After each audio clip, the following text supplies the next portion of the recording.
Hello. Welcome back to another episode of Diagnosing a Killer. I'm Koelle. And I'm Kenna.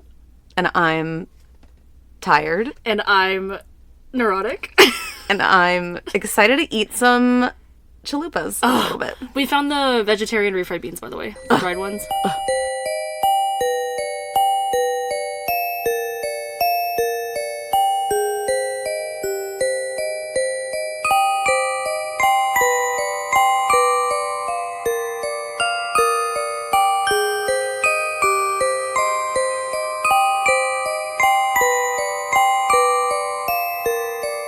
If you guys haven't tried the Santa Fe brand, they're dried refried beans, and all you do is put them in a pot with water, and like it takes like 25 seconds, really good. and they're so good. And they have the vegetarian ones too. Like, Yeah.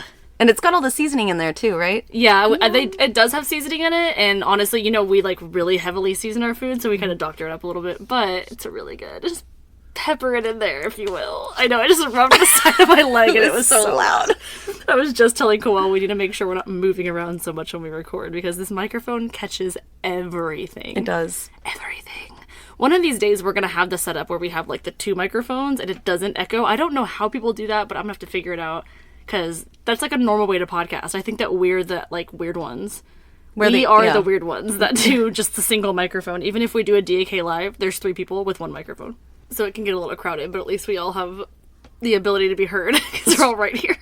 It's true. I think most of their microphones come with that little mesh thing that probably cuts down on sound. Well, it's really a spit guard. Yeah, exactly. Yeah. And I tried to do that too. Like in the very beginning, I think we tried to do that and it didn't work. Yeah. So now we just settled on the 1 microphone, but it's nice and it works. I think it works. And we've gotten a lot of compliments on our sound quality. It's true. So I guess it's doing the trick. The benefits of recording in a closet. Exactly. Check out diagnosingakiller.com. There you will find links to merch, resources, all those goodies. Yeah. We have a new merch thingy that I haven't put out on Redbubble just yet, but by the time this comes out, I probably will. Ooh. And it is the... Sounds like a peach. She sounds like such a peach. She sounds like such a peach. And it has the peach emoji on it. Yeah. I think it's adorable. And it's going to come, of course, with like this gradient peachy yellow background for the sticker. And then I'm going to, of course, do the inverted so that you guys can put it on a black t-shirt or a darker colored t-shirt if you want. And then, of course, just regular black and white as well. Yeah, absolutely. And then I actually came out with one too recently. I don't know if you guys have seen it yet, but it's a giant engagement ring, and in the center it says dating with an X and then a marriage with a check mark. The two would quickly marry. Yeah, exactly. We could put the two would quickly marry on a sticker, but I feel like that wouldn't make sense on a shirt. Right. You know what I mean? Yeah. Someone's wearing that, they're like, what the fuck does that mean? The two would quickly marry. The two would quickly marry. Oh, you just had to be there. It's an inside joke. To be there. But yeah, you guys check out our merch. I've actually been getting a lot of questions lately on like where you can buy merch. So if you don't remember, you can find our merch link on diagnosingakiller.com. Just click on merch. You can also search us on redbubble.com. DAKPOD is the name of our shop. Yeah. But definitely suggest going through the website because it's way easier. If you click on merch or if you click on any design, it'll take you right to the full website. Sure. And if we don't have that on our link tree, then we will definitely add that Redbubble link on there. I'm pretty sure it's on there. But yeah, I know that the website link is on there, but I don't know about Redbubble. But yeah, definitely will add that so you guys can get all of the merch. Check out us on all of our social media platforms at Diagnosing a Killer, other than Twitter, which is at Killer Diagnosis. Email us. Live, laugh, lurk. Yes, I want that on a shirt. Mom was wearing her full body heave shirt in public today, and I was really excited. It looked good. It did look good. She came home, and I was like, oh, you're wearing this shirt. And just lastly, before we do get started, because I know I'm really excited to hear about your case, but I did just want to pepper this in here that we got a new Patreon. That is Louis, and I was really excited to see that. I think, like, this morning I asked you, I was like, who's Luis? Like, that's Louis. I was like, oh, shit, okay, hey. But yeah, thank you for your support.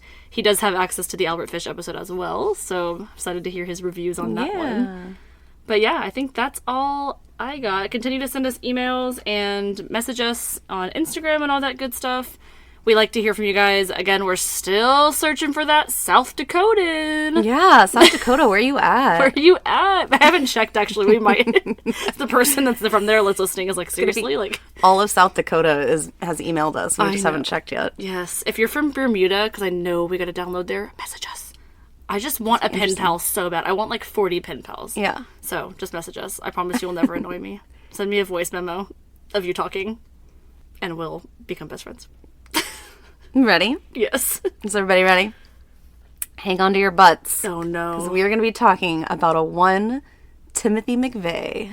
Ooh. Do you know who this is? I know who that is. Are you sure? I don't, like, I always say that. Like, I'm like, oh, I don't know the whole story, and I couldn't tell you what he did, but I know the name for sure. Okay. I've probably listened to a podcast episode about him. You'll probably realize Okay. whether or not you've heard of him. Oh god, is it like the Mark David Chapman thing where like the name sounds familiar and then I'm like, by the way, John Lennon Is John Lennon dead? Is it like this? Is that the situation? Pretty much. God. I just am really bad with pop culture. Or dead culture. Serial killer culture. Crime culture. Crime culture. Content warning. This episode depicts scenes of war, PTSD, racist groups and ideology, terrorism, domestic terrorism, including mass bombings. If this episode isn't for you, we encourage you to check out another one of our episodes. Remember, your mental health comes first, and we love you. Love you. Bye. Damn, another doozy of a content warning. And sorry to say it, but my case next week also has a lot of similar content warnings. Great. So sorry to throw two of these at y'all at the same time. Timothy James McVeigh was born April 23rd, 1968, to parents Noreen, and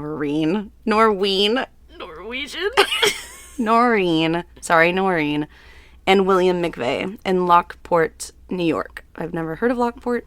I haven't either. Is it like the fancy version of Rockport? Maybe. Well, Lockport sounds worse than Rockport. Yeah, Rockport's cool. I'm pretty sure it's somewhere around Buffalo. Okay. The couple were of Irish immigrant descent, and after they got married, they would settle in Pendleton, New York. Oh, this one's outside of Buffalo. My bad. Okay. Well, I didn't know where Buffalo was anyway, so it's fine. Buffalo, New York? I mean, I know of it. I just couldn't point it out on the map. Just like you know of Timothy McVeigh, but you probably couldn't point him out. Exactly. We're getting the theme here. William worked as I guess like an employee for a radiator plant. And Noreen worked as a travel agent, or she worked for a travel agency. Mm-hmm. William considered himself to be a Democrat and often volunteered and donated to civic causes. Okay. Seems like a stand-up dude, right? Yeah. Sure. The community of Pendleton was considered to be very conservative, and it was an exceptionally white area at the time. Uh-huh. Very rural, a lot of like farmland and stuff like that. The only thing I know about Pendleton is that they make whiskey there. Do they really? Pendleton whiskey. Oh. Yeah, I've seen it before with my own eyes. I seen it. You said that at the same time. You said it too. I seen it. Tim had an older sister named Patricia, who was 2 years old when her little brother came along, when Tim came along. Okay. Patricia. Honey, can you keep it down, please? I'm trying to be on the phone here. 6 years later, the couple would welcome their third child, Jennifer, who Tim adored. He was always the older protective brother, and he doted on her like a little baby doll. Aww. Isn't that sweet? Because he would have been 6 by the time she was born, you know? Yeah, that's cute. When Tim was just 10 years old, his parents would go through a pretty rough divorce. Aww. Noreen had become disenchanted with William as she claimed that he was, quote, too domesticated for her. Like, he's not, like, wild enough? Yeah. Like, she wants him to be, like, feral, or yeah. what? No, I'm sorry. You're more like a house cat. I'm looking for a fucking alley cat. Well, he was a Democrat. You know what I mean? And she was like, ew. Ew, you're not radical enough for me. Damn, okay. Noreen was used to going out to clubs and bars, sometimes coming home late at night. And a friend of hers had said that, quote, Bill's idea of a Friday night was to have pizza, watch a ball game, and water his plants, end quote. That sounds like an amazing Friday night. I know. Also, I know plenty of Democrats that go out to bars, so what's the fucking point about that? He's just too domesticated. Yeah. He likes watching ball games. Like, it's so like, do what? I, motherfucker. Yeah. So I guess that's not Noreen's idea of, like, a good partner. It kind of sounds like she just didn't really want to be married or, like, tied down or, you know, settled. Yeah, absolutely. She would actually just pack up and leave the kids one day, coming back a few days later to claim her children.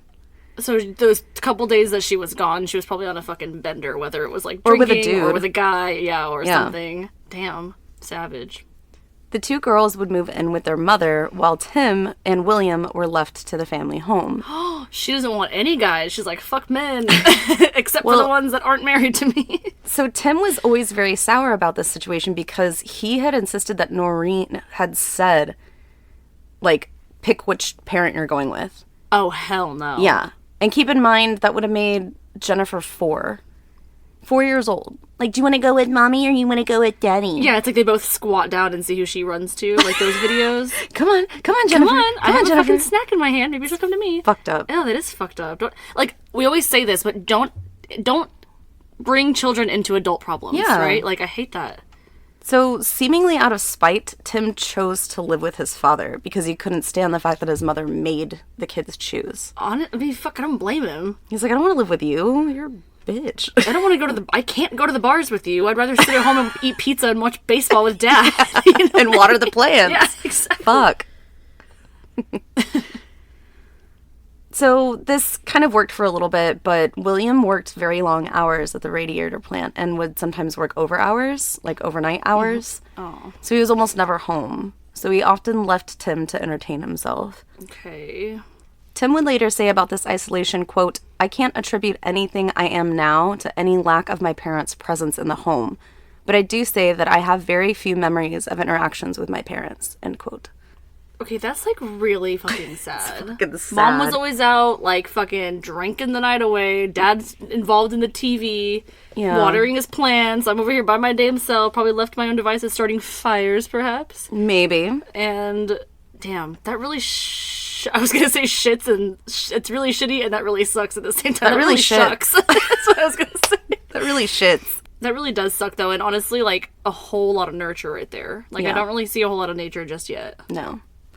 Like most kids, Tim became passionate about computers and the internet. He loved to sit at the computer and would practice hacking. And even at one point, he actually broke into a Department of Defense computer. Like, he was really good at it. From his own? From his own. Yeah. At what age was this? He would have been, well, this is kind of, smack. This is kind of in his teens. So, like, 13, 14, 15. Okay, but still. Still.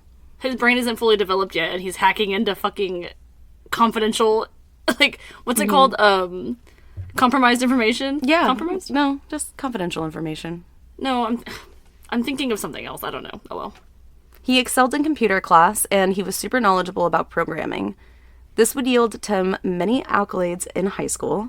And of course, being a computer geek didn't help the already tall, scrawny-looking kid. Oh, no. He was Privilege. Privilege is what I was thinking. Privilege. Thank you. It was privilege. Privilege information. It was privilege information. Go ahead. Although his friends would say that Tim took this in stride, he was often, like, joked about being very lanky and clumsy. Aww. Because he was just this wiry kid, right? Like Gumby or something. It's like me when I was younger. I was really tall and thin and I had long-ass legs, and I got called chicken legs when I was in middle school. It's like you're a Great Dane and like you think you're a Chihuahua. Yeah. But you're actually a Great Dane. You know, you think you're a lapdog. It's so funny. His mother would actually rarely spend any length of time with Tim. Sometimes she would drop the girls off every once in a while so that the three could spend time together, but barely was she around herself. So she would just pull up and just kick the girls out of the car and then leave. Like, she wouldn't say hi to Tim. Ew. In fact, one of Tim's friends said that she thought that Tim's mother was actually dead, since Tim only ever spoke highly about his father and never spoke about his mother. Well, what do you have to say about his mom? And I'm He sorry, probably but doesn't even know his mom. Well, yeah, and he's probably embarrassed or ashamed. He's like, my mom left me. Like, why are you gonna just tell people that? It's easier to just be like, oh, my mom's not in the picture. Yeah. And saying like, oh, my mom decided that she didn't want to be with my mundane dad. It's mundane. My Soups Cash dad. Yeah. Ooh, I forgot about that for merch. Soups Cash would be great. I don't even know how you would spell cash. Just C-A-S? I feel like it'd be like C-A-S-Z. Cash. Cash. I don't know. We'd have to look Maybe it up. with like an X? Cax. Cax. Fucking Cax. cax. Fucking Soups Cax. No, he's guilty as fuck, but he got a big ass cat.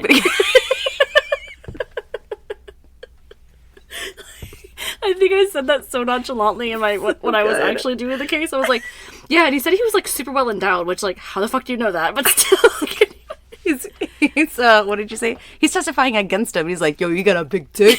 Big old dick. How do you do it, man? How you do it? God, it's terrible. Oh, gosh. He's testifying against him, and he's, like, hyping him up. Not, like, take him to jail, but, like, take him to jail for that dick. That dick illegal. It's so stupid. Sorry, Mom. No wonder what's-your-face Joyce was all about him in prison. Joyce, yeah. She's like, Joyce was hypnotized. I've heard some stories, and let me just shoot my shot. Oh, shit. So Tim, around this time, of course, wished to invite his friends over like anyone else in high school, but the house wasn't in a great state because it simply was Tim and William together, but most of the time it was just Tim. Well, yeah, and William's gone all the time, so he's not, I mean, he works a shitload, so he's probably not worried about cleaning, and Tim is a teenager, yeah, he's so a he's child. not going to be like, it's not going to be like crystal clear or crystal clean when they come in. So he did spend a lot of time at friends' houses instead. Oh, God. He was sometimes described as withdrawn, but others said that he was very outgoing, so I guess it's just dependent on if you were a friend or not. Yeah, you know? like who we knew. Tim was often bullied and would sometimes fantasize about harming the bullies at school. Oh, we always hear that. Right? Who doesn't, though? I mean, I got bullied in high school and I was like, man, I just want to, like, shove my fist through her skull, you know? Like, shit like that, because it's just, I mean, not clearly there's a point. You weren't like, let me go get an AR-15 and murder them. You were like, well, it would be nice if their ingrown toenails were really bad.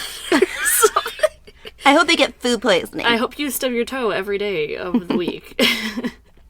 So this would actually become a bigger fantasy of Tim's after his grandfather introduced him to guns. Oh. Hunting was prevalent in the area, and in an effort to connect further with his family, anybody in his family really, Tim asked to accompany his grandfather on several hunting trips. Okay.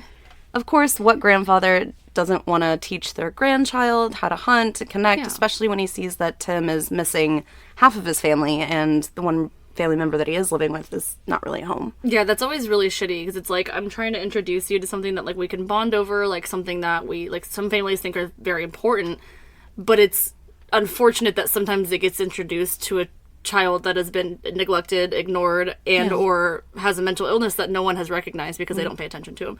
Because then it becomes a way of dealing with your problems and not a hobby or a sport for game or whatever. Right. And I bet that he feels like, well, at least he's getting some outside time. Yeah. A kid that's always on the computer, you know, it's nice to be out in nature and stuff, right? It's just, it's a hard situation because it's not anybody's fault at that point, I feel like. I mean, except for the parents, obviously, that are ignoring him. But Tim, of course, found guns fascinating at this point, and he soon began talking about guns at school, maybe in an effort to seem like more tough or more powerful. And he had actually on several occasions brought guns to school to show his friends. And who was just like watching this happen and not reporting it? Like even the kids, they weren't like, hey, by the way, right, homie got a gun. You know? It's like everybody came, everybody saw, and, you know, didn't say anything. Or like some of those kids came home and they were like, hey, so-and-so had a gun at school today. And the parents weren't like, wait, who had a gun at school? We need to report this. I don't know. Unless they were scared of Tim. I don't know, man. You know? But then you said he had like a number of friends that said he was like really outgoing and really nice. Wouldn't they be like the nice people to... I don't know. I don't know. I mean, who knows what his friends were like in high school? And you can never just really... been like the rebellious kids or something. You can't really rely on kids to like do the right thing all the time. Yeah. That sounds bad, but teach your kids better is my point. Every time I say something like this, teach your kids better. If someone brings a gun to school and shows your kid better fucking tell the principal or someone. If a kid brings an animal to school, you shouldn't even fucking touch it. There was that rabies bat that kid brought on. No? Gross. When I was in elementary school, there was a kid that brought a bat that he found on the ground while he walked to the bus stop. He brought it onto the school? Yes. What the hell? In elementary school. And he brought a bat that he just found on the ground onto the school bus, and all the kids touched it, and they all had to get rabies shots. Oh my god. Ew. Because it was still alive. They're like, there's no reason why a bat should just be laying on the ground in the middle of the day. Oh, that's terrible. Yeah. Well, not the middle of the day, but yeah. You know. Isn't that They're awful? nocturnal. So in the day at all. Mom couldn't remember if I rode the bus that day, I'm pretty sure. She was like, did you ride the bus that day? Like, no, I don't remember seeing a bat. I feel like I remember seeing a bat. I feel like that's something that you wouldn't forget. Yeah. I'm assuming that everybody understands that I don't mean a baseball bat at this point because I kept saying bat. Sure. Get a rabies shot from handling a bat. Oh, gosh. So Tim around this time was talking about how one of his desires or his dreams were to open up a gun shop one day. He's like, I'm going to open up a gun shop. Okay. That's what he sounds like in my mind. I have no idea what he sounds like. He considered guns to be the greatest equalizers. He had always said that. He's like, the gun is the greatest equalizer. Like, because he was this scrawny, lanky little shit, you know? I feel like we're doing a case on the same person. You better not. It's not, but okay. It sounds very similar to my case. Oh, gosh. Around this time, he also began to read survivalist handbooks and became obsessed with stockpiling canned food and water. Okay, and where are his parents during all of this? I guess his They're dad's not at home. work and his mom's gone. But Yeah. God, like, it just always amazes me when kids have so much time to do things like this. Like, they didn't notice this? You're telling me his dad didn't notice this stockpile because he's not paying attention to it. Because he's not paying attention. Well, he's not home. Like, yeah. You know what I mean? That's awful. And not only that, but you have to think about his mentality. Like, his mentality right now is that he can only survive on his own. Yeah. So it's being instilled in him at a really young age that he needs to provide his own food, his own water, his own safety. Yeah. Because he didn't get that. And I don't mean to say anything negative about William, is the dad? William. About William, because I know that you have to work. Like, it's not feasible to not work or to, you know, he probably didn't have a choice the hours that he worked. Yeah. But, like, talk to your fucking kids, you know? Like, make sure that they feel loved and safe and cared for and not ignored. Right. So Tim also became very politically, like, forward. He would often speak about how one day he wanted another war to happen or would happen, and that he would essentially be prepared as a survivalist to, like, for this combat. Yeah. So he's instilled at, like, again, at 14, 15 years old, that he must protect himself. And in a weird way, I feel like it's almost paranoia. Yeah. At this point. Well, it's also kind of delusional because when are you going to be in combat? Are you planning on joining the military? Because if not, most likely you won't be in combat in your life. So it's not logically thinking, I want to put my best foot forward, I want to serve my country. It's, we're going to fucking war, and I'm going to be the one that is smart and has all this shit. You know, it's a delusion. So Tim felt that he didn't really belong or feel that he had a very big sense of camaraderie around his peers, and that he essentially couldn't wait to be old enough to join the military. That's something that he wanted to do. A lot of Tim's friends felt that the divorce had honestly really messed him up at this point, which we kind of just talked about, that he didn't really feel like he was a part of anything and that he kind of was looking to survive on his own, or how he can accomplish that. And that sucks too, because it's making it look like divorced parents can't raise great children, you know? And it's like, people can be, like, don't stay in a fucking marriage if you're not happy, but do it the right way. Don't be like, what's her face that I can't pronounce her name, and then leave and just drop the kids off without even saying hi to your third kid. Like, that's not fucking cool. Yeah. Like, well, I'm sure Tim also at the same time was like, fuck you, Mom. Yeah, you know? But there's a reason why he thinks that. Yeah. You know? So Tim was an exceptionally bright student, as we normally see. Later on, he would be assessed, and his IQ was actually at a 126. Damn. So he was pretty smart. But this would not stop Tim from only doing the bare minimum at school, and it reflected poorly in his grades. Or reflected in his grades. They were poor. He probably thought that he could just wing it and not have to study because he's smart. Yeah. And then just didn't learn the material. It's like, yeah, you can be smart, but you gotta know what the fucking test is over. Prove to me that you're smart. Yeah. Tim was able to have at least one successful or semi-romantic relationship. It wouldn't last very long, though. So he only essentially ever had reports of a girl that maybe they hold hands in between classes or some shit. Okay. But they didn't, from everyone else's perspective and understanding, it didn't seem like it was a sexual relationship. I'll just say that. Okay.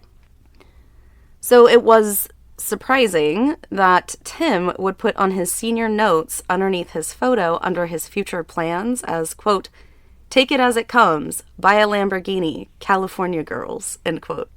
He was just a big fan of, like, Katy Perry and Snoop Dogg. No, that didn't come out for, like, years later. But they thought that that was strange because he was never really this, like, womanizer trying to, like this get at girls. Yeah. Very strange. But again, that's probably a delusion. Like, once I get to this age, I'm just going to be this amazing mastermind. It really kind of seems like he's of course never been taught this, but the mentality is like, I don't really have to work hard. Not that he doesn't have to work hard, but I don't think he realizes that you have to work hard to get things like that. He just wants it, right? Or he thinks he's going to have it. So it's kind of like, he's not really, he's jumping a lot of steps. For me, it sounded satirical. It sounded sarcastic. Okay. Like, it was like, oh, I guess, like, I'm just gonna grow up and buy a Lamborghini and have all these women, like, you know. So he's saying it like it would never happen. Yeah. Okay. Or that's what, like, society expects of me type shit, all you know? Yeah, I can see like, both ways. I'm just gonna go be a CEO of a company. Yeah, might as well follow in the path that they want me to. Yeah. It's the real world. Just hack into their computer, I'll just do everything I want. It's the real world. It's like that 90s shit where you see it, like, in a movie and it's just, I'm in. Yes. Yeah, like the glasses, like the sunglasses inside. Speaking of, when you were talking about Lyle Menendez and... Oh, by the way, I forgot to tell you. So I know you have to say something too. I saw a photo of Lyle and Eric Menendez. I don't know if you have seen this photo, but they went to an NBA game, like, after they killed their parents and before they got caught. And there's a photo of them, like, the guy is, like... It's like a basketball photo, and it's on a fucking card. Like a... What's it called? Like Floppy? No, like a player's card. Like a collectible card. What is it called? Yeah, like a collectible card? Yeah. But they're in the background of it on the fucking card. No, like, they didn't go to an NBA game that night. Not that night, but before they got caught.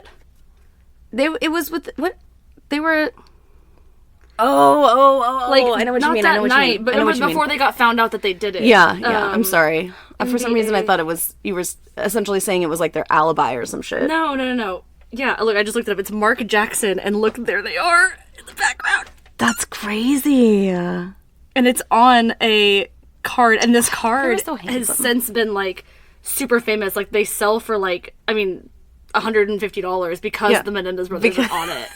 Isn't that crazy? So, yeah, for all of you listeners out there, I don't know if anybody's been following this or not, but I think it's Peacock that did a documentary about newfound evidence in the Menendez trial. Oh, yeah.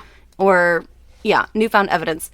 So under habeas corpus, they're claiming that they are wrongfully imprisoned because the second trial that they had... So the first trial that they had was a hung jury, and they did not come to a consensus, so they retried it. But they retried it without the abuse allegations that, you know, that they had said that their father, Jose Menendez, one of the murder victims, was sexually assaulting the boys. Yeah.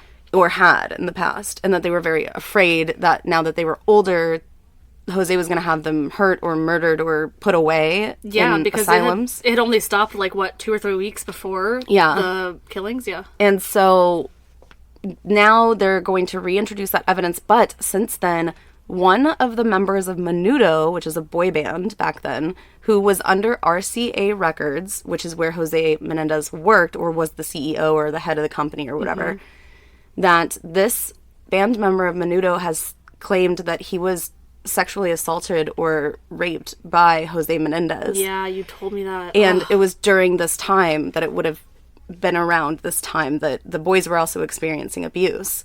So that, and the second piece of evidence that they want to introduce is that Eric was writing his cousin, or him and Lyle's cousin, like 6 to 9 months before the crimes were perpetrated, speaking about the abuse, like essentially saying to this cousin, you know how my dad is, like essentially saying, you know what he did or whatever.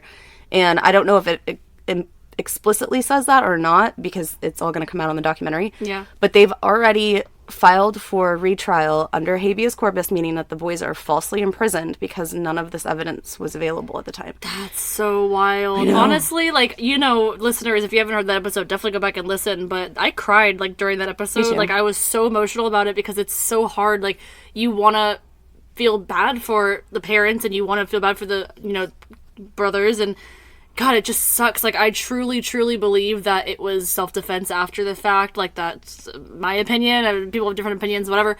But I will say that now, with that new evidence, it's really, I don't want to say exciting, but it's really kind of... It's telling. It is telling. And especially now it's not just, okay, the boys were just trying to, like, save their asses, and that's why they just threw that information in there. No, now it's two, if not, well, one, because the cousin's since passed away, correct? Yes, the So cousin. it's two people that have allegedly new victims. One of them can potentially testify. Yes, yeah, exactly. And the reason that they didn't, because that was my first question, was, well, if they had this letter, why would they not Yeah, they introduce didn't though, that? right? They didn't. It was only recently found within the last year or so, because the cousin actually passed away a month after he would receive the letter.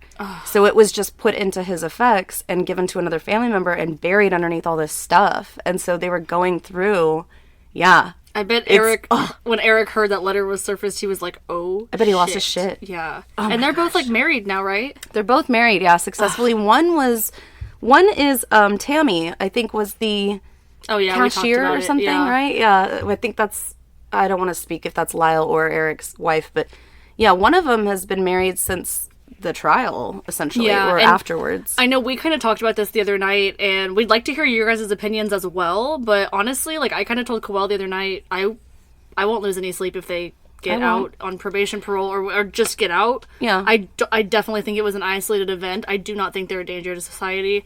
I think they have had a lot of time to kind of grasp and think about, you know, what happened. Definitely don't agree with what they did. However, I think that they were I think they were victims in and itself as well as the parents. Yeah, I mean, they were 18 and 21. Yeah. They were kids, like, they're And I children. don't say that about a lot of people that are in Yeah. prison, that I wouldn't mind if they got out, but I think this is one of definitely, those I mean, cases. it was just spiraling in my head yesterday about how we've never seen anything like that in our lifetime. Yeah. And if they were to have a retrial and it were to result in a verdict of manslaughter, they could get time served and just could. be out. Yeah, they 'Cause definitely it's been could. 25 years or something. No, longer than that.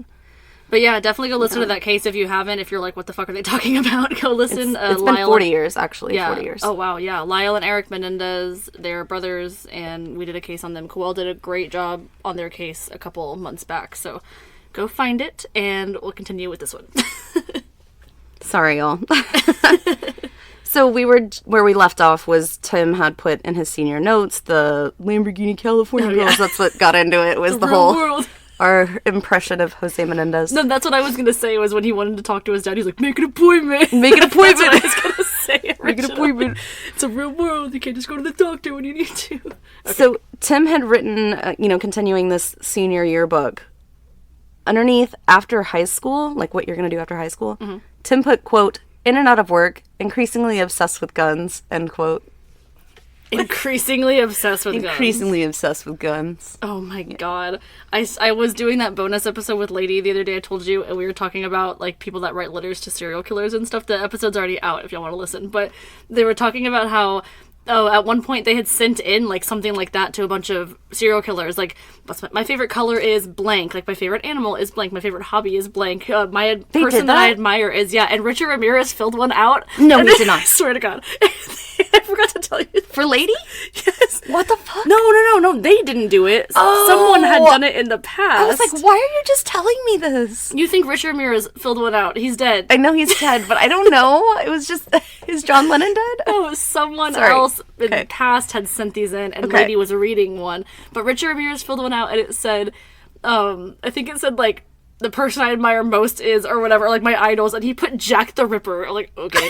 And then at the very end, I'm pretty sure they put, like, my favorite, or one thing I would do for the rest of my life, or whatever it was, and he put, like, sex, drugs, and rock and roll. Or Kill people. Yeah. stupid like that. He's such a dick, or was. He was such a dick. like he, such a troll. Like, yeah, he was a troll. Remember I showed you those videos of him, like, being interviewed, and I think I mentioned it in the episode itself. Yeah. Where he just has this face, like, he wants to, he's portraying someone who's demented. He's not Yeah. actually demented. Yeah. And it's very eerie to watch, because I don't know what's worse. Is that you're actually demented, or you portray like you like want you're, someone to think you are. that, just to scare people. Yeah, you know? exactly. Yeah, I've actually found it really quick. I just wanted to read it, this last part. My biggest regret, not carrying a gun at all times. It sounds like this guy. BTK, leaving the needle nose pliers behind. Favorite meals, women's feet. I think in the Lady episode, I was like, all right, Quentin Tarantino. All right, Tarantino. Oh, it's so stupid. And then, yeah, childhood heroes, Jack the Ripper. So stupid. Childhood heroes? Yes. He should have put his cousin. That would be too real. Or his uncle. Here it is. Ideal evening. Full moon, sex, and drugs all night. Full moon? What? He has to become a werewolf. Because he's a first? werewolf, yeah, for sure. Yeah. Anyway, you can listen to more about that on the lady episode. Go ahead. No worries. So yeah, increasingly obsessed with guns. It kind of reminded me of Randy Stair when he would say things like that just to... wow people. Like when he would write those essays and it would be about someone who would die at the end and he was just crying out for attention. And well, yeah, like you that. Can't tell if it's like a cry for attention or like a shock factor thing either. Right. It's like, oh, if they read this, they're going to be like, what the fuck? Or it's going to be like, oh, maybe this will get me like the attention that I need. I'm sure Timothy McVeigh in high school was definitely one of those people that you were like, at least I was nice to you. Remember I was nice to you, you know? Yeah. Ugh. It's like fucking, what's his name? I had someone like that in my high school, and I was always so nice to him. And all my friends were assholes to him, and I was so nice to him. I worked with somebody like that too. So it was terrifying. That's not funny, sorry. So underneath organized activities, he would choose not to put track and field in his activities or organizations, but instead chose to put, quote, staying away from school, losing sleep, finding it in school, end quote. Finding sleep in school, like sleeping through my classes? Like I'm sleeping through my classes, which was hilarious because everybody's like, well, no, he doesn't sleep through his classes. He doesn't skip school. You're deep, bro. Yeah. Again, it's just Tim trying to be edgy, I guess. So Tim would eventually graduate in 1986, and around this time, employment at auto and steel industries began to decline. Okay. Layoffs and downsizing, so on and so forth. But Tim's father was struggling to make ends meet, so just through labor cuts and hours, things like that. Oh, so now he's going to be home more, so now he's going to pay attention to... Now he's got to pay attention. Tim remembered that, quote, you might as well just get a job at the local McDonald's for $6 an hour, end quote. He said that to his dad? He said that just in general about the times. Like, you might as well just go work at McDonald's. Well, it's an honest living. This would only fuel Tim's idea of fighting the bigger bully, which was the government at this point. Okay. Tim also began to read the Turner Diaries. And for anybody that doesn't know what the Turner Diaries is, I didn't, so I Googled it. It was a book that came out in 1978 and was a novel about overthrowing the U.S. government after the main character and his insurgents began a race war. Okay. Specifically in the book, they bomb an FBI building using a box truck. Jesus. It was written as, quote, explicitly racist and anti-Semitic, end quote. It has been called the Bible of the Racist Right by the FBI. Jeez, that's as official as you can get. Yeah. What a title. Its author, William Pierce, which I didn't even want to put his name in because I was like, this piece of shit doesn't deserve recognition, but he was a part of the National Alliance, which is a neo-Nazi group. Super swell guy, right? There it is. What a peach. What a peach. It wouldn't actually be until 2020 that Amazon would remove the book off of its website for sale. Yeah. Damn. And it's actually outright illegal to own it in Canada. I'm not even kidding. Well, they don't want anyone getting any fucking ideas. Yeah. It can be confiscated at the border when you try to go through the border, as it's illegal to own hate propaganda, and they consider it hate propaganda. That's literally so funny, though. It's like, legit. Okay, you're crossing the border. All right, so I'm going to have to check your car for this book. For a book? There's actually... one book. Canada has a list of books you can't bring in. That is wild. Isn't that intense? That is intense. I kind of fucking love that, though. So needless to say, Tim would become extremely critical of minorities around this time, specifically people of color, and of course he would become anti-Semitic as well. So he would be blaming them for lack of livable working wages, like dervs, you know? Is he white? Tim, yeah. Okay. Yeah. Well, I mean, I figured, but I just want to make sure. All I could think of was the dervs from South Park. Do you remember that from South Park? I don't watch South Park. Oh, okay. Well, it's just a famous quote from South Park. Nope. It's like people complaining about people of color, like minorities taking their jobs or stealing their jobs, and it's just a bunch of like old white men going like, taking their gerbs. Yeah. Taking their gerbs. Taking their gerbs. It's like, bitch, you're retired. Yeah. Taking your job. So it's important to gain an education around this time because when going through like the hiring pool, you want to look good and have a degree and stuff. For sure. So a lot of Tim's peers decided to go to college, but Tim decided after a few semesters that he wanted to pursue other things and he quit school. I am just too cool for school. Yeah. College is for losers. I'm gonna just be a gun person. I ain't a part of your system. So he got a job driving an armored truck. So Tim loved this job for the most part. He loved having power and making himself feel really important. Did he carry a gun on his person at all times as The well? second best thing about this job was that he got to carry a gun to work. It's great. So he just toted around a gun all day. Of course he did. One of his coworkers remembers on one occasion that Tim came to work with bandoleros around his chest full of ammunition. Like Pancho Villa. Like, bitch, you don't need that shit. Calm down. Calm the fuck down. Reminds me of Hot Fuzz. Like, it's just a joke. God. Have you ever seen the movie Pain and Gain? No. It's with Dwayne The Rock Johnson. Mark Wahlberg? And Mark Wahlberg. Yeah, Marky Mark. I know the story because it's based off of a true story. It is. Yeah.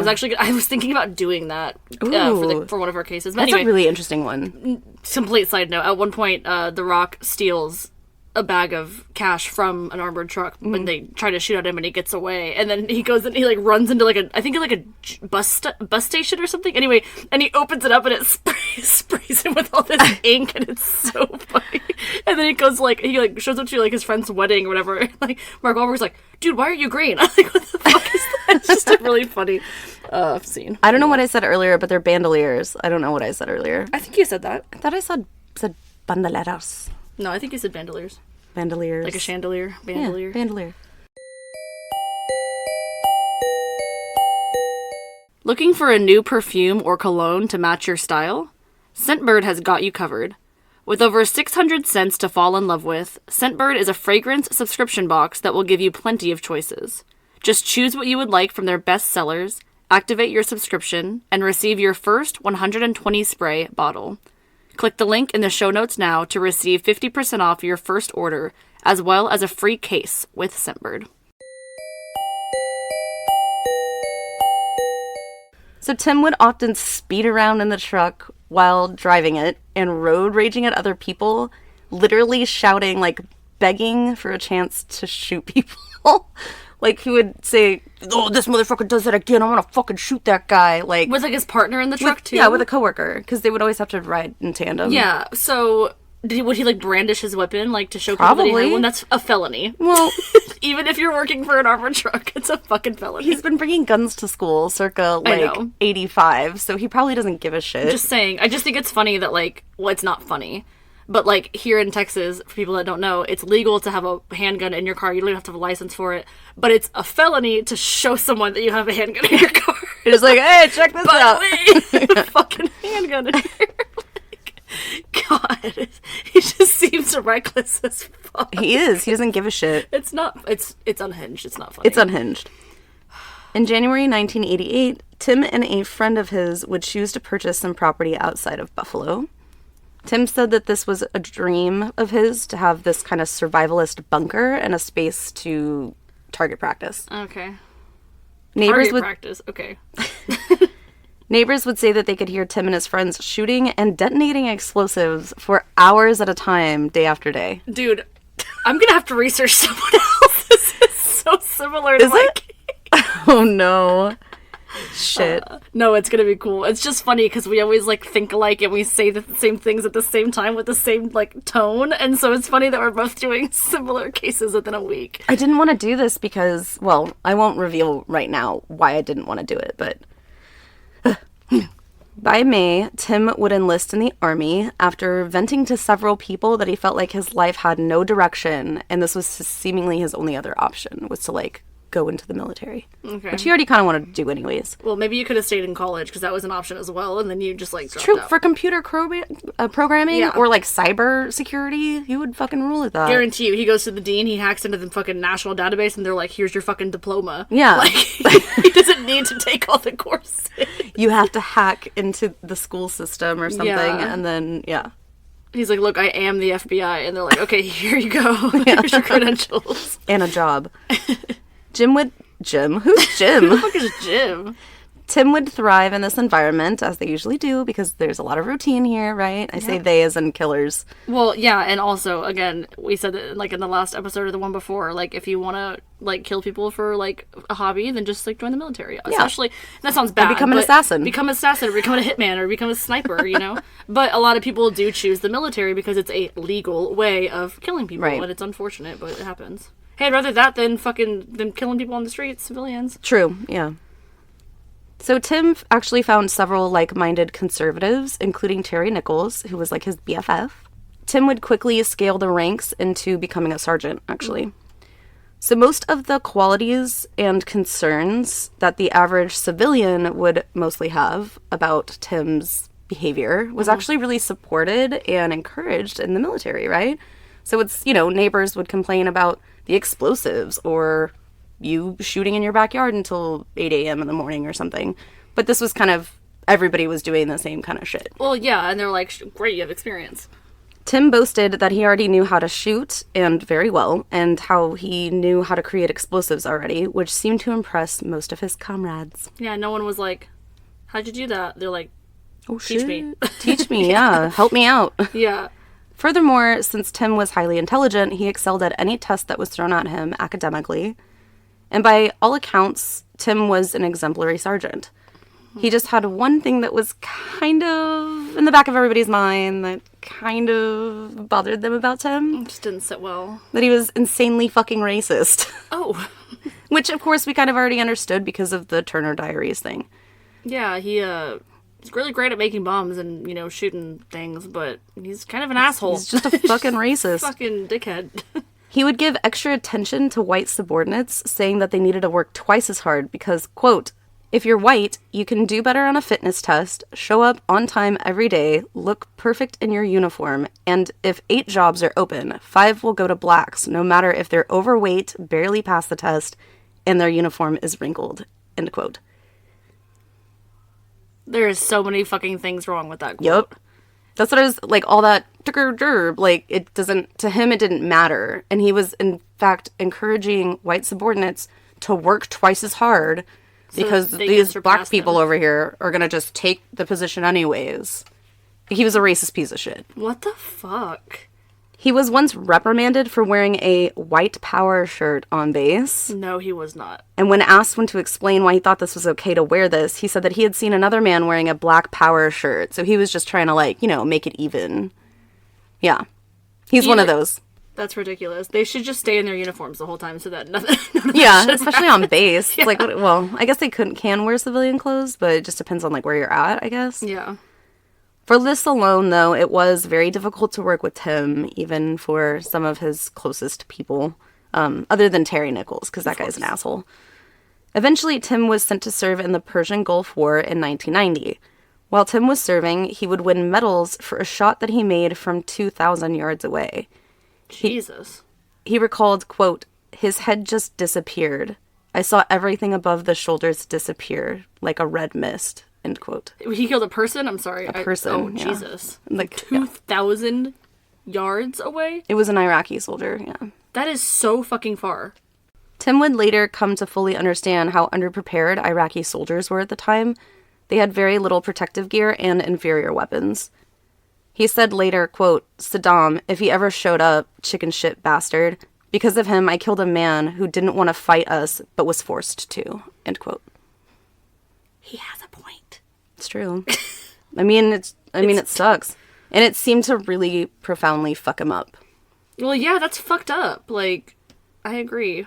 Tim, after winning these awards for killing this man and being offered a spot in Special Ops, did 2 days of training but ultimately quit. He applied for discharge, was approved, and left in 1991. Okay. So this is called diagnosing a killer. Mm-hmm. And it kind of seems like he's leaving the military because he doesn't want to kill people anymore. But this is far from over, I'm assuming. So right. That's kind of strange to me. There's a few things at play, so we'll of course. When he returned home, friends and family became concerned for his mental well-being. The experiences he had only fueled his decreasing mental state. Oh my god. Tim had left the property outside Buffalo and had moved back into his father's home. Tim tried to go back to being a security guard and tried several different places, but nothing really stuck. Tim felt that the mundane highs and lows of everyday life were beneath him, essentially. Honestly, like, I don't get why we don't line up jobs for veterans. Like, you come out of the military, you served our fucking country, and we're not going to give you a job after that, ongoing. Yeah. I mean, if you're dishonorably discharged, you go AWOL, that's different. But, like, just leaving the military, did my part, now I'm back, and now I don't have anywhere to fucking go. And I'm suffering mentally, like, mental health-wise. God, it's fucked up. Tim had just experienced way too much for chatting to just chat, like, for chatting's sake. He just, in his mind, there were all of these things that were going on. And he just became, it's like having a tolerance level, like when you're addicted to something. Yeah. Your tolerance for, you know, the anxiety or the adrenaline or the whatever you're experiencing is so high that coming back to just chat around the water cooler, like, no. And I guarantee you he's also kind of thinking, like, you guys are all just going about your fucking business and you have no idea what's going on, like, in the real world. In like, the world. Out there, yeah. Did you hear that noise I made? It's like a growl. So he decided at this point he wanted to revisit his desire to open up a gun and ammo shop and began selling, buying, and trading guns at gun shows. And fireworks. Where does he live again? Well, he was kind of all over the place. Right now he's with his dad outside, like in Buffalo area. Oh, yeah, New York, okay. But during this kind of gun show thing, he began to travel more. Okay. He actually began to attend KKK rallies. It's like, what's that? KKK rallies. But still fucked up. But still fucked up. In Kansas specifically, he would travel, you know, for gun shows and stuff like that. Although he found some sense of belonging at these rallies, he criticized the members for focusing too much on race and not enough about arming themselves for when the shit would ultimately hit the fan with the government. It kind of seems like okay, he's clearly a racist piece of shit, right? Yeah, of course. But it almost seems like he wants these people to, like, he just wants a group of people that are already pissed off about something so that he can, like, create, make like, them a bigger problem. Yeah. Like, make them more pissed off, yeah. Like, it's almost like a cult ideation. Like, he's like, okay, we should all be prepared for this. Like, you're gonna be mad, let's be mad about this, and let's all prepare, instead of, like, trying, because clearly he's probably preached about this to, like, his friends in school or whatever it is, and they're like, you're fucking nuts. And so he has to find people that are Terry already... Nichols. Other than Terry. But it seems like he's just looking for groups of people, like I said, that are already, like, tight about something, and then he's just gonna try to make them, like, more mad at the government, I guess. I think it's hilarious that the KKK wasn't like, fuck this guy, who the fuck is this guy? It was Timothy McVeigh was like, fuck the KKK. Yeah, exactly. You know? Jesus. Like, they don't want to listen to me. Yeah. Racist piece of shit. Yeah. So Tim around this time would also try to pursue a woman, but was quickly shot down by this woman. And it was said later that it was suspected that Tim was, like, he never lost his virginity, essentially. It was speculated later in life because he was never actually romantically involved with any woman that anybody saw throughout his life. Do you think that was on purpose or on accident? I think that his mind was too busy, honestly. I think so, too. I was going to say, like, I wouldn't put it past him that he's like, I don't have fucking time for women. I'm not going to get laid because... kind of make an excuse for it. Like, I'm too busy to get laid, not that, like, I can't get laid. You know? Like, kind of, like, make it, like, his idea. Well, apparently on one of the trips when he was the security guard for the armored truck, that one of their stops... a woman had found Tim attractive or something and had slipped her number to his coworker. And when the coworker gave it to Tim, he ripped up the number. I feel like it's one of those things, like, he doesn't know... It's like, oh, she's not hot enough. Or, yeah, like, he'll make up an excuse to make it his idea so he doesn't have to get rejected. Yeah. Tim around this time would start writing to local papers, government officials, and friends and family complaining about politics. He had huge problems with gun control issues and taxes, for the most part. Didn't want to pay taxes. Tim would eventually reconnect with his old army buddy, Terry Nichols, who had at this point settled in Michigan. BFFs. I see you, buddy. Tim followed Terry to Michigan, and although he would say that he never really felt like he had a permanent home after this, he did, of course, that's his BFF, and they are butt buddies or something. Brutal fucking friends. Brutal friends. So yes, after this, Tim essentially said he never really found a home again. He just traveled a lot. Okay. Why do I always have things like that happen on the air? February 28th, 1993, Tim heard something come across his radio that piqued his interest enough to pack his car and drive south in a hurry. Oh no. The ATF was serving a warrant on the compound owned by the Branch Davidians, in where a shootout ensued. Tim, being passionate about the Second Amendment, the right to bear arms, and feeling like the ATF had no grounds to pursue a warrant, he headed to Waco, Texas, in support of the Davidians. Obviously, that's where I know his name from. Because I didn't do Waco, but I did Applewhite. Yeah, and but I knew his name. I just couldn't connect, like, where I knew his name from. He would post up outside of the Waco property, much like other protesters and counter-protesters, and sell pro-gun bumper stickers while waiting for the conclusion of the standoff. It just says, like, go guns or something like that. Or it's like just guns with the thumbs up. One of the bumper stickers said, quote, "When guns are outlawed, I will become an outlaw," end quote. Timmy the Kid. Timmy the Kid. God. He was also interviewed by a local reporter where they were filming the standoff. Tim said, quote, "The government is afraid of the guns that people have because they have to have control of the people at all times. Once you take away the guns, you can't do anything to the people. You give them an inch and they take a mile. I believe we are slowly turning into a socialist government. The government is continually growing bigger and more powerful, and the people need to prepare to defend themselves against government control," end quote. I'm not going to get political here, but the funny thing is that what he's about to do is going to set off, like, a rapid increase in those events. And he's over here, like, I want all the guns in the world, and then does something with them that is terrible. It's very interesting because, and that's kind of what I guess I was going to say about the whole army thing.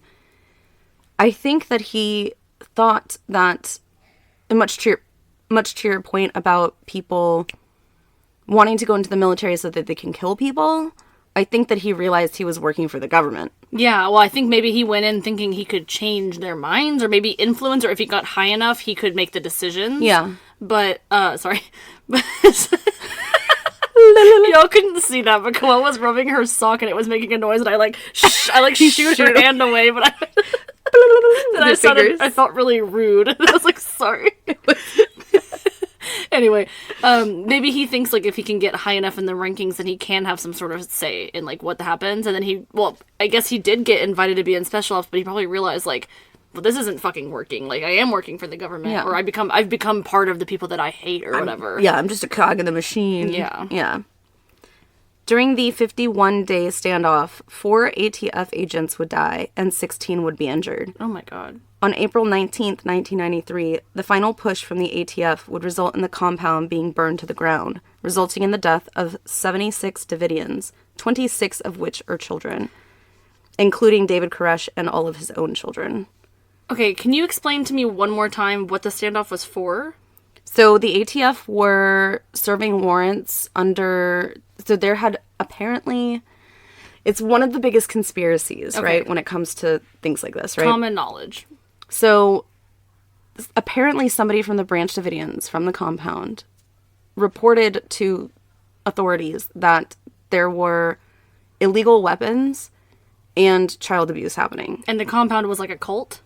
Yes. Okay, yes, I didn't know that. Sorry. The Branch Davidians are the names of the cult. Okay. Yeah, the cult. I mean, I kind of gathered that, but, you know. So David Koresh was the cult leader. And so David Koresh, so essentially ATF were serving a search warrant for the compound. But they brought in like a shit ton of tactical vehicles, because they had heard that there were a lot of weapons on the property.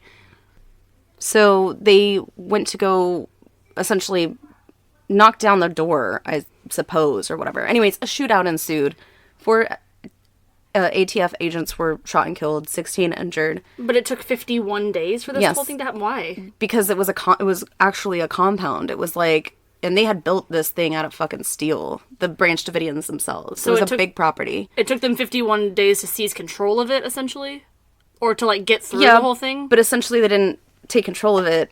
They had this grand idea that they were just going to roll tanks through the front door. Okay. And the conspiracy is that either the ATF, the government itself, lit the house on fire to encourage people to come out, or, according to them, they said that the Branch Davidians caused the fire, or the tanks themselves accidentally caused the fire. Either way. I guess it just doesn't make a lot of sense to me that it took 51 days when it seems like it originally should have been something that was done in a few hours or a few this days. House, you know what I mean? Like it's big. It's a compound. Okay. They also know that there's tons of children in there. Okay. They also knew that David Koresh had been shot because David Koresh had been on the phone with them. It's not like they just didn't know what was going on. They had been on the phone with Branch Davidians. They had been on the phone with David. They knew that David was shot. I just slapped my own hand. They knew that David had been shot, and so I think what they thought is that David was going to succumb to his own injuries, and then the rest of them would just surrender. Okay. So the fire started, and again, and that's why I just said the final push for the ATF would result in the compound being burned to the ground. Okay. I didn't say who started it, because I don't know. Yeah. And that it would result in the death of 76 Davidians, 26 of which were children, including David Koresh, the leader, and his own children, which I think he had like 9. And Tim was just there when it happened. I think Tim was back home at Michigan at this point, but he had gone down over the course of this 51 days multiple times down to the compound and was witnessing this happening. Okay. So Tim was really beside himself, especially knowing that there were children in the building, and blamed the government, saying that the government had done this on purpose. When they were serving a warrant that shouldn't have even, because it's their property, they can do whatever they want. Yeah. Especially when it's tied up with the Second Amendment, the right to bear arms, that he thought there was no reason why the federal government should have gone up on this property in the first place, and that the government killed these 76 people. Yes. Okay. He was really passionate about it. Well, I can see, like, a delusion. Like, that makes sense if it's a delusion that he's, like... And it kind of makes sense in general, you know? Like, I can see that making someone upset. Yes. So this was the nail in the coffin, the government coffin, if you will, for Tim. And it likely worsened his PTSD and furthered his descent into, just mentally. Yeah, and it increased his rage for, authority and the government. You already said that, but just adding on to what you said. So Tim and Terry decided to relocate in Arizona. Tim had been researching nuclear test sites, and through his own predictions, if there were to be a nuclear war, this one area of Arizona, which is, I think it's Sledgeman, would be the least likely to be exposed to the blast. So they specifically moved there in case there was a nuclear war, because it'll be, like, out of the blast zone, essentially. According to their research. He's a scientist. He can calculate totally. that. So a few months later, in July 1994, Tim and another friend, Michael Forte, were arrested for trespassing onto Area 51. A little later, a few months later, he traveled to Mississippi under the hunch that there was a government secret base there, which there was not. He's lucky that he only got arrested for trespassing on Area 51. He could have gotten fucking killed. Now I think they're, like, going to open up a fucking museum or some shit. Are they don't care. That's funny. No, I don't think that they actually are, but they've released all those documents about the UFOs. Fuck it. Whatever. Whatever. Come on in. Might as well make money off you dumbasses. Just have a dude in an alien costume, like, woo! Here's my robe.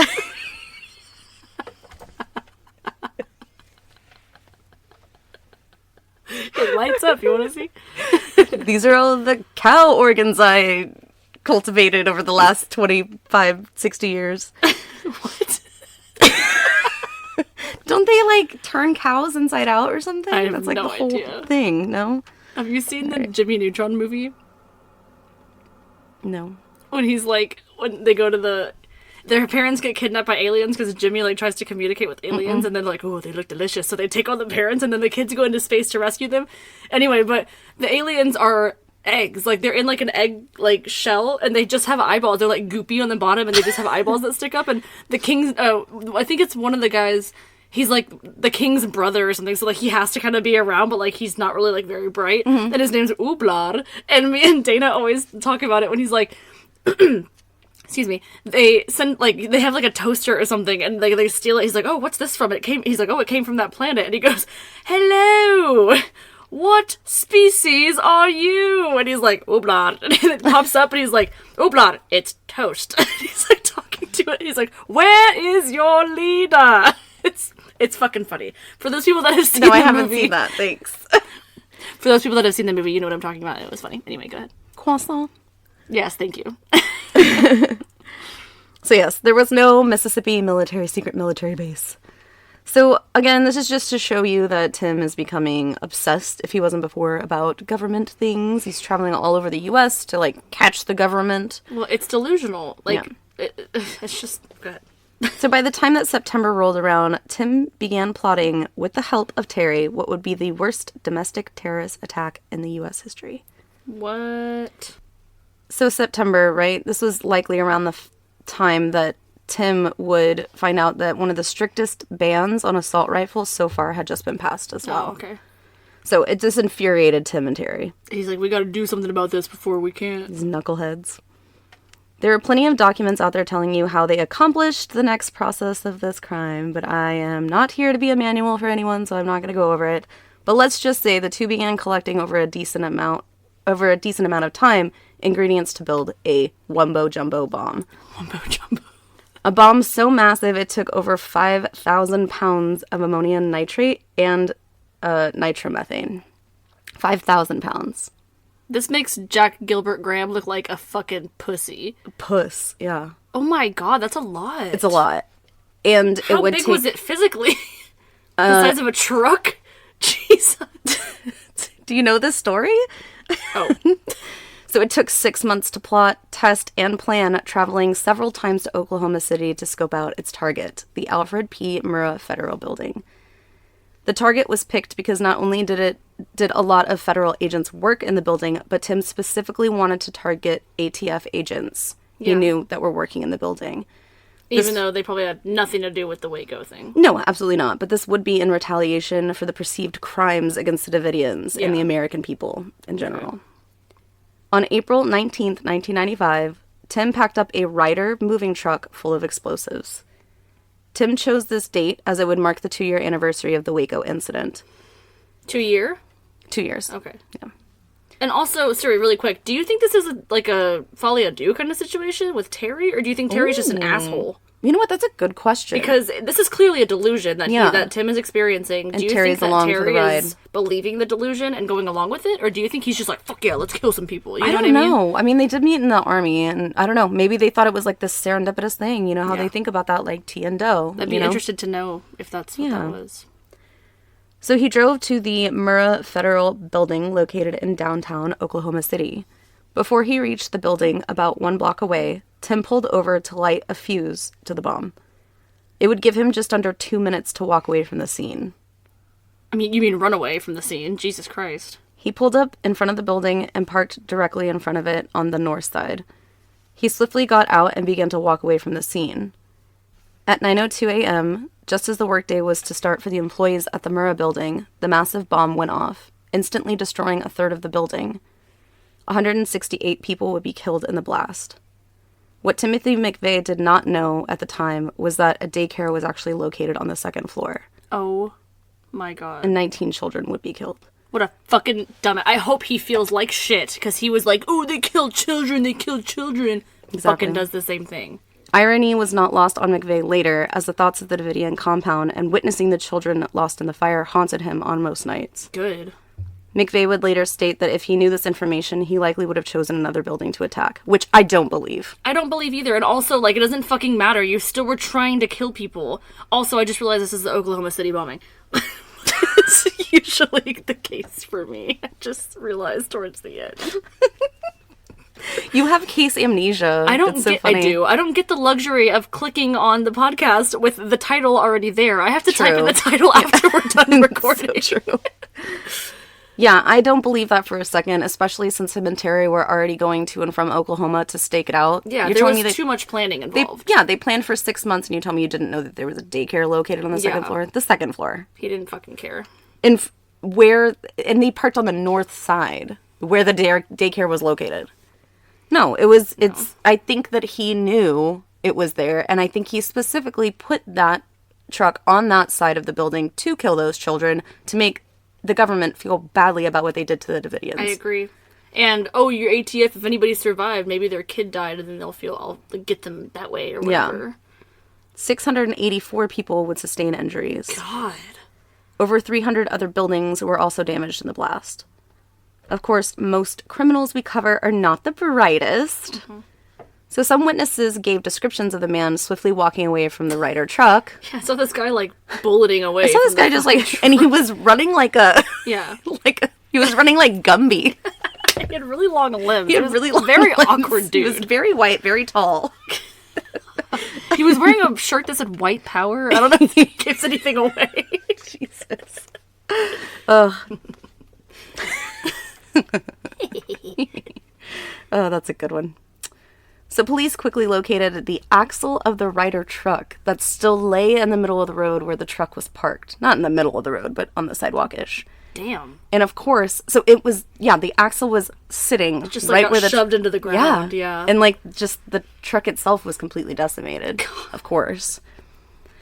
Of course, this axle had a model number on it, and they went to locate the rental truck place, just rental truck places with the composite sketch from the witnesses. And the manager at the rental truck place positively identified the man as someone who rented a truck from her earlier that morning at 8 a.m. Oh, She's like, that looks similar to the guy that I rented. Yeah, that truck too, at 8 a.m. He signed in. Here's his name and his phone number. Well, the truck was rented to a one Robert Kling, which I wonder if that meant something to him. Doubt it. But he actually used the address of the hotel he was staying at while he was in Oklahoma. In Oklahoma. Jesus. Yeah. Which is cute. Well, he thinks that if he uses an alias, then the address doesn't matter. Yeah, the address doesn't matter. So South Dakota, still looking at you. They went to the hotel manager, and she positively identified the individual as Timothy McVeigh from the sketch. That's hilarious. She's like, yeah, that dude was totally checked in here, but he's already left. He left this morning at 8 a.m. He was also with another guy named Terry Bradshaw. Terry was actually not here at the time, by the way. Oh. It wasn't Terry Bradshaw, by the way. That was a bad joke. It's scary, Terry. Scary, Terry. Meanwhile, State Trooper Charlie Hanger was on traffic patrol on the border of Oklahoma and Kansas when a yellow 1977 Mercury Marquis zoomed past him, speeding with no license plate. You're gonna speed away from the crime. He's trying to get away. Like, you're gotta go. Even if you get pulled over, like, why are you speeding? Like, you're gonna get some sort of recognition. I think it was slight. I think it was like 8 over or 10 over, but still. Well, luckily he was.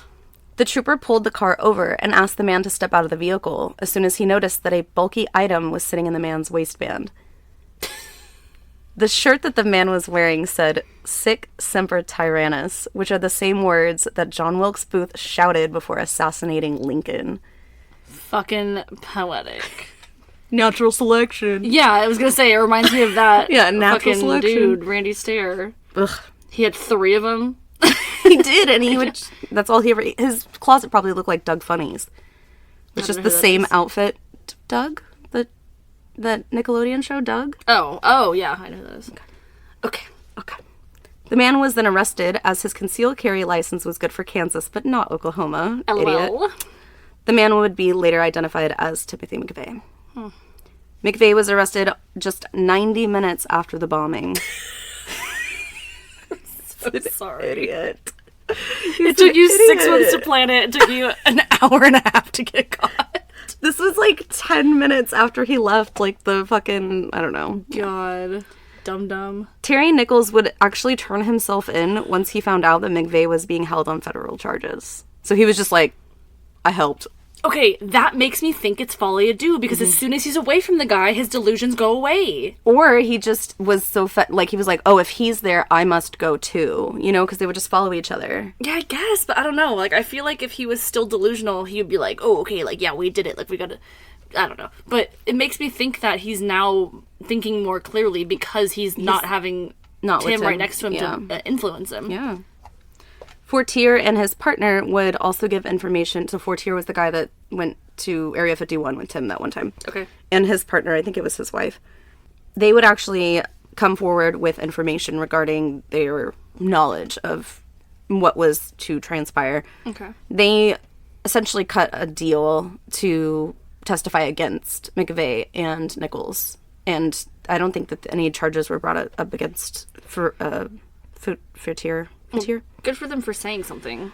Yeah, I mean, they could have said something much earlier. Yeah, Apparently, for sure. they knew about the bombings. For sure. McVeigh and Nichols were eventually charged with conspiracy to use a weapon of mass destruction, use of a weapon of mass destruction with the use of explosives, and 8 counts of first-degree murder for the deaths of law enforcement officers that were serving the building at the time that passed. Did they get second degree for the kiddos? They actually didn't charge anybody for the 160 other people specifically. Wow. I don't remember specifically why they didn't. I think it's just because they already knew that this would include the deaths of all these people, not specifically each count. Yeah, and also they made it very clear in their statements, and probably with the witness testimony or the character witnesses of the people, that they were targeting law enforcement. So maybe that's why, because it was like the most concrete evidence, and everyone else that got injured or killed that wasn't law enforcement, they might not have had a strong enough case against. Casualty. Yeah, exactly. McVeigh tried to convince his defense to use the necessity defense, stating that this bombing was a necessity after the government perpetrated Ruby Ridge and Waco. 2 years prior. Yeah, it's a fucking necessity. If it was a necessity, it would have happened right afterwards, wouldn't it? That's what he's saying. Like, he's just saying because, like, in order to wake people up, like, he's doing this for the people. That's such a fucking cop-out. It's necessary for retaliation against, government because of, Ruby Ridge and Waco and, That's someone that doesn't want to take accountability for his actions. Of course. Opening statements began April 24th, 1997, 2 years after the bombing. On June 2nd, 1997, McVeigh was found guilty on all charges and would be sentenced to death. Good. Nichols was found guilty on his charges of conspiracy and manslaughter of the 8 officers, but would be spared the death penalty. So essentially, he conspired, but he wasn't there to, actually go through with the act. Yeah. But he knew about it, and he didn't do anything about it, so it's manslaughter. I mean, association, yeah. Guilty by association. McVeigh's team tried to appeal the death penalty, but it was quickly denied, March 8th, 1999. McVeigh then asked the Supreme Courts for approval to have his execution be televised, but this was also denied. Damn. He was like, if I'm gonna go out... He wanted it to be televised? Yes, I misheard that. Yeah, wow. He wanted it to be televised. He appealed to the Supreme Court and said, I want my execution to be televised. Because he didn't fucking give a shit about anything else except for himself, and he wanted to become famous. He wanted to make a fucking statement. Absolutely. No, it's so stupid. Yep. No, if anything, we should kill him with no one else in the room so that he doesn't get any So he dies alone. Yeah, exactly. God. Rest in distress. Rest in distress. But seriously, though. Fucker. Both McVeigh and Nichols were housed in the USP Florence facility in Colorado, or what is known as the Bombers Row. Oh my as God. Ted Kaczynski, Louis Felipe, and Ramzi Youssef were all located in the same facility at the same time. Bombers Row. I feel like that would be extra dangerous. You're getting all of these Put them all together. minds together. Well, one of them blows up the place, and they're going to take care of the other ones over there. Actually, a good point. It's fucked up. Touché. So McVeigh would eventually be moved to the Terre House in Indiana in 1999. McVeigh forfeited all of his appeals and asked for his execution to be expedited. Again, doesn't want to take accountability. No. If he's like, fuck it, I'm in prison, just kill me. I might as well be dead, because I'm not going to fucking sit here for the rest of my life and think about what I did. Just kill me. Just kill me. I don't even want to last on television. Just kill me on television. Eventually, the courts landed on June 11th, 2001. McVeigh's last 2 meals consisted of chocolate chip ice cream. His final words were to be the poem Evictus by William Ernest Henley. The poem goes as such. Out of the night that covers me, black is the pit from pole to pole. I think whatever gods may be for my unconquerable soul. In the fell clutch of circumstance, I have not winced nor cried aloud. Under the bludgeonings of chance, my head is bloody but unbowed. Beyond this place of wrath and tears looms but the horror of the shade, and yet the menace of the years finds and shall find me unafraid. It matters not how strait the gate, how charged with punishments the scroll. I am the master of my fate. I am the captain of my soul. End quote. He thinks he's so fucking deep And he's so original. Like, he's, this will make people think. Fuck off. Like, Ugh. Ew. On June 11th, 2001, Timothy McVeigh died by lethal injection at 7:14 a.m. McVeigh had always prided himself on perpetrating the worst attack on American soil, insisting that he would be remembered forever for this crime. But just 3 months later, after his death, the statement would ring untrue, as the 9/11 attacks would be committed, making it the worst attack on American soil to date. I was gonna say, imagine if he lived to see 9/11, he would have been like, that's what I'm fucking talking about, the propaganda, the government. Like, you wouldn't have heard the fucking end of it. Although, he would have been fucking corrected as the deadliest attacker. So that's Timothy McVeigh. He's a fucking racist twat. Jesus. And I'm so glad to be done with him, honestly. That was a lot. Jesus Christ. It's a lot of information. I mean, honestly, like... There's way more information, too. Yeah, exactly. Like, I was trying to keep it pretty brief. Yeah. And we're, like, in an hour and a half. Yeah, an hour, 20. But, yeah, no, definitely, like, a lot of nurture. I keep saying nature. Nurture. He had a shitty childhood. And when we say, like, you know, people had a shitty childhood, sometimes it doesn't include sexual assault or sexual abuse or physical abuse. But this was still abuse nonetheless. Yeah, he was neglected. Yeah. He was ignored by the people that are fundamentally programmed to love him and take care of him. Mm-hmm. From a toddler, he was told that he wasn't important. He was given the ideation that he wasn't important, that no one cared about him. So he's growing up with this mindset of either I'm worthless, or I'm going to show you what I'm fucking worth and what I can do. And unfortunately, it turned into that. And that's fucking, it sucks. I think it's interesting that he just craved to, like, belong or be part of, like, a specific type of company. And then for him to go into the military, I think that he realized, oh shit, I am just as insignificant here as I was out there. Yeah. Because it's not what's around you, it's what's going on inside you, right? Exactly. And so he just felt like, well, now that I feel like there's at least a few people that are my peers that recognize me for what I do, there's still always a bigger entity. There's always a bigger fish, right? Yeah. And that bigger fish was the government. And it's like one of those, you know, faceless entities that you can just be mad at, because he can't be mad at his dad or his mom or whoever.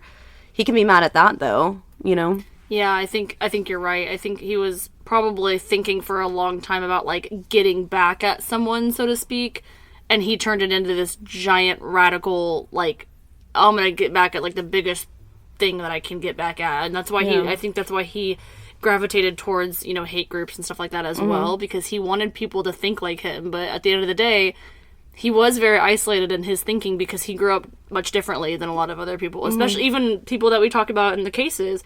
A lot of them have shitty childhoods, but very different childhoods than him, you know? That, again, there's physical abuse, sexual abuse, things like that.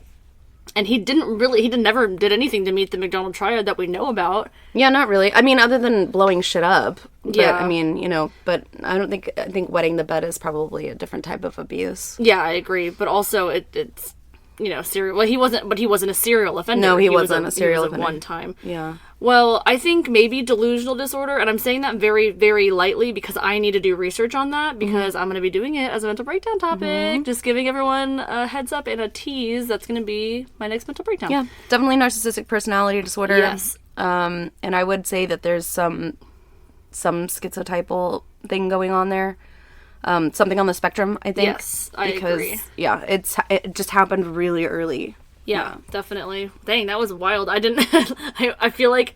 I don't know, I just feel silly at the end of episodes sometimes, and I'm like, oh yeah, I just realized what this case was. Oh shit, they're in Oklahoma? Yeah, what happened in Oklahoma? Really weird. Well, I thought when you said Waco, I was like, oh, I know what this is, and then it wasn't, and I was like, oh wait. No, I don't. No, I don't.